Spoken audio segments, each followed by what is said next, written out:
Ready to roll. I didn't do this 2 weeks ago. That was the issue. There we go. All right. So coming off the bye week, now back out to practice, getting ready for a road game this week. Obviously we talked about last week, talked about the previous game, but we got to use those emotions and feelings to continue to push us forward. And look, I talked to the team on Sunday night about this. I said, we worked from the beginning of January 6th really, when we first organized workouts and weight room training, really to put everything together for the season, right? And you do all that in the hopes and the goals to be able to play meaningful games in November. And here we are, meaningful games in November, exactly what we want, exactly what we've been working for. And everything now really comes to a head in these one-game seasons we have left. So, there'll be a lot of challenges to this game going up to Boston. But our focus has to be 100% on the task at hand. And it's funny. Tim Salem told me a story yesterday, which y'all can imagine. Right? It was a story of it was Bud Grant, the old Vikings head coach. And is that right, Chad? Oh yeah. I know Bud well. Yeah. Do you? No. I didn't think so. So anyway, in the off season, I guess he worked on the Alaskan pipeline. And he told a story about how the guys would go out there and they had like 5-minute shifts to go out there and have to come back in because it was cold. And they one day it broke. One of the machines that ran it broke, and so the repairman came in and he goes out in the cold and he's out there 20 minutes, 25, 30 minutes, and comes back in. It's all prepared and it's all done, fixed. And, the coach asked him, how in the world did you do that? And he said, well, all my energy was focused on the task in front of me, because I knew if that did not get fixed, that oil would be shut off. It'd be a chain reaction of what went on. And there's really a direct correlation, really, to what we talked about on Sunday with the team about all your energy and all your focus going towards one thing. Really, that like a magnifying glass, laser focus down in, and that's what we have right now. We're excited. It's going to be a big challenge for us. We're excited, and we'll be prepared to be up there and take these emotions and feelings that we have and put them to good use on Saturday. Go. Can you talk a little bit about your friendship relationship? Oh, I knew that was going to come quick. All right, so we can take the rest of the time on this one, I guess. But so this really started when I came on my official visit here in 1995. One of the GAs were always responsible for driving you around in the van or the whatever. And of course, Billy was the GA that drove me and my mom around when we came here on our official visit. And then, first years he was a grad assistant here, but he was one of those ones that even as a GA, you knew there was something different about him. He was treated as a coach, acted as a coach, acted like the job that he wanted, not the one that he had. And then when he was finished being a GA, he actually went back to his alma mater for I think like a week or something, back to Brown. And it was a weird deal because I was recruited by Brown coming out of high school. The coach that was recruiting me was one of his good friends. So that was kind of the relationship we struck up when I came here on my visit. And goes there for a week or two, and then we have a position open up, and comes back down. He's a running backs coach, and a lot of really good coaches on that staff when I was playing, that all heavily influenced me into who I am today and why I do what I do today. And then fast forward to being done playing, and I'm a grad assistant. It's his first year as the offensive coordinator here.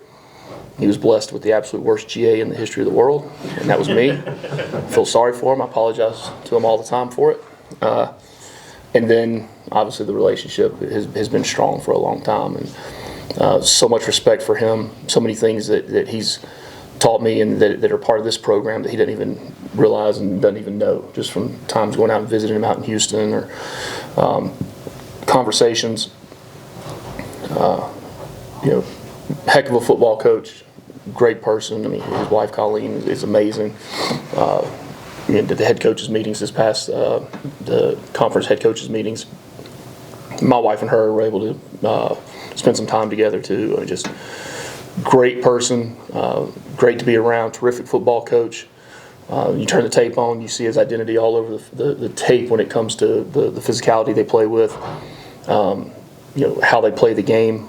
Their record is not indicative to anything you see on tape when you watch them play. So he's a competitor at the highest level. Can't say enough great things about him and how much respect I have for OB and the influence, impact he's had on me as a football coach and as a person. Sure. Were there any specific X's and O's things or philosophies that you really took from him or tried to model? Yeah, there are. One of the things I talk about here all the time is how you define toughness by watching film. How you cover kicks, how you stop the run, how you run the football, and that's something I picked up from him just going out and visiting when he was at Houston and things he would talk about. And so there's several things that have been part of the culture or the identity of our football team that came from him. Learned a lot of football from him too. A lot of football. When you look at the tape on Boston College, what stands out about them? Especially the kicker's amazing, and probably one of, if not one of the best kickers in the country. The way they run the football, the detail they have in the run game, the complementary plays, the tackle over stuff with the tight end backside, a lot of things to create conflict in the run game. I've been super impressed with their tight end group. Those guys come off and they will strike you off the line of scrimmage. They get movement at the point of attack. They control the C area. We got to do a great job with our defensive ends this week. As much power and counter and duo as they run, the plays that complement each other. There's detail in it. You can see that. Defensively, there's some varying looks they're going to give you. I expect them to line up and play low safeties, low hat safeties, and have eyes on and be able to have extra eyes, extra hat on the quarterback, and in the run game. So we've got to play a complete game. Again, it's not indicative of what their record is, but they're a well-coached football team. Right? They've had a run of bad luck with some things, but that stuff changes pretty quickly. So we got to be prepared. We have to use our all of our energy focused in and going up and accomplishing what we have to accomplish. Jeff? Yeah, I know you know Dylan too. As a quarterback, the talent, got to be aware of him. Obviously, hurting you in the passing game.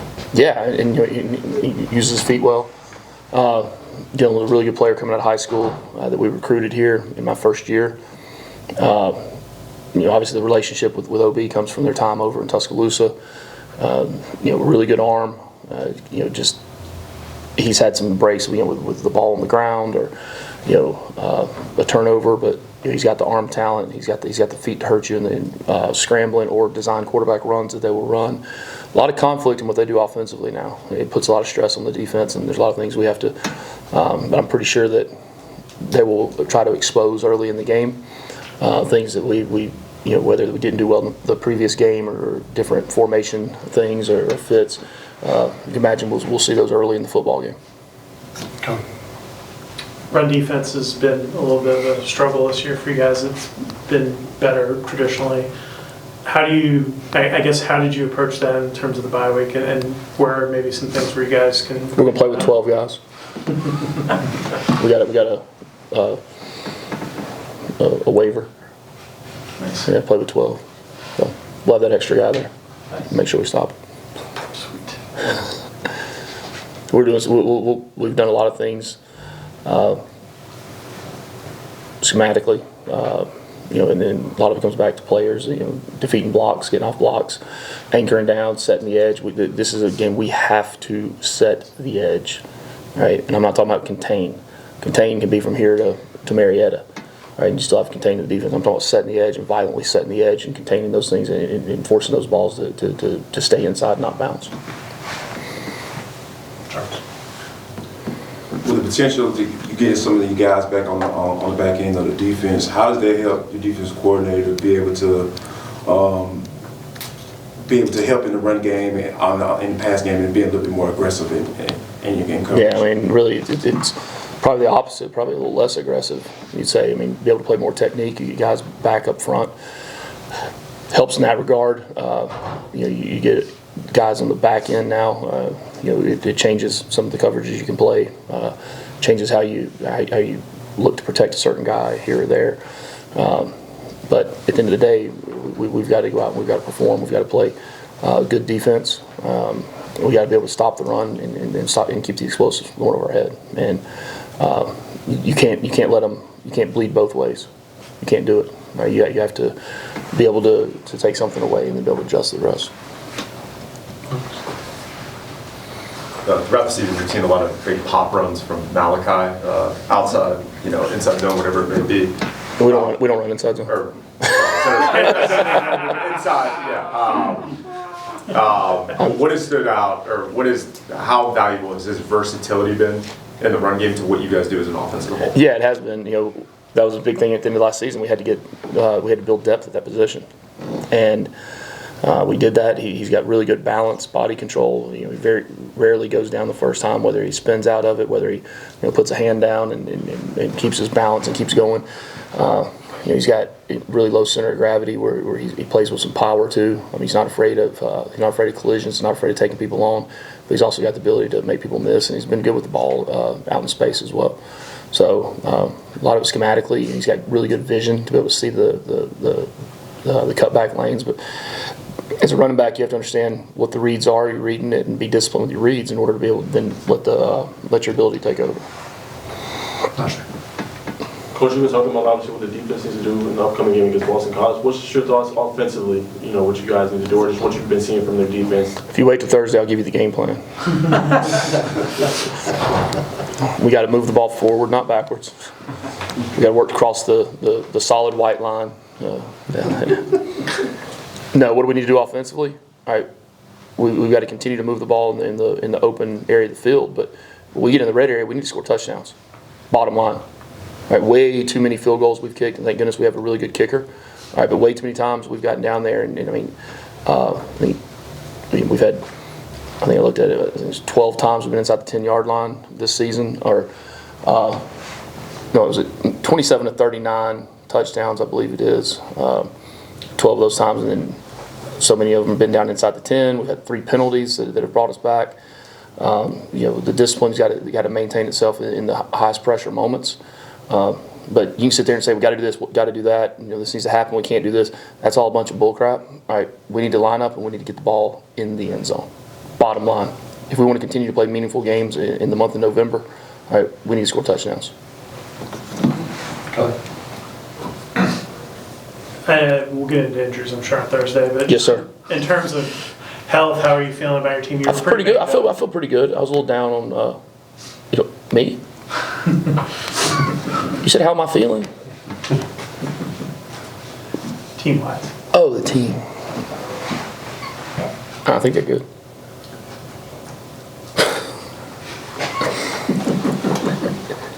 We are very healthy this time of year. Yeah, there's guys that have been banged up during the season. That's what the bye week's for, is to be able to sharpen your edge this type of year, but also get guys healthy. And time is the best cure-all. It is. So we'll know by towards the end of the week what guys we will be getting back and not getting back. They're all out there right now. And I say it all the time, player availability is the most important thing. But I thought Sunday's practice, when we came out Sunday, it was as fast and crisp and as much energy as we've had, and it carried over into today. Okay. Let's go back to the red area for a little bit, follow up on that. Just lack of execution, guys thinking too much, maybe not the right play call. What's been the main issues down there? Well, I mean, we had 2 fourth downs we went for and didn't get it. Those were execution. Okay. And look, me and Buster sit down every Sunday and we go through all the different situational calls, and be something, man, I'm beating myself up on that. I was like, yeah, you can always second guess yourself as a play caller, right? That's easy to have, 20/20 hindsight, but we got to be able to execute as well. And that's what I love about him. I mean, he's going to look at himself number one, right? And that's what great coaches do. They look at themselves, and we put ourselves in that position and say, what can we do better, right? And then it becomes the execution of the player. And look, we've had 3 times that we had penalties that backed us up, Like I said, I think we're 27 to 39 with, 2 of them being, is it 27 to 39, Mike? Am I right on it? Don't worry about it. And, we've been consistent with the field goals, but, I mean, my gosh. I mean, too many times inside the 10-yard line. The penalties have been huge. We had drops. I mean, right there alone, I mean, that's 4 or 5. I mean, now you're looking at, pretty good percentages. I mean, we've got a high percentage of scoring in the red area, right? But 3 and 7 is a big difference now, big difference. And I think that showed up last week, right? You start stacking up 3s instead of 7s. I mean, that is a major thing in now how you have to play the game going into late in the third and the fourth quarter. 24-39, coach. 24-39, 2 of them being the fourth downs. There you go. That was close. Anything else? Luke? Two-part question for you first. Going back to Kelly's question, how is your health? Feeling good? I appreciate you asking, man. That makes my day. I feel great. Okay. Anything else you want to add to that? Just. Do you know something? Do you know something about me I don't know? Goodness gracious. No, I just wanted to ask more the in-depth questions that you enjoy. I tell you, I've been, I'm just finishing a round of antibiotics, and I've been, had some IVs, and probably be a questionable to probable. Okay. No, I feel good.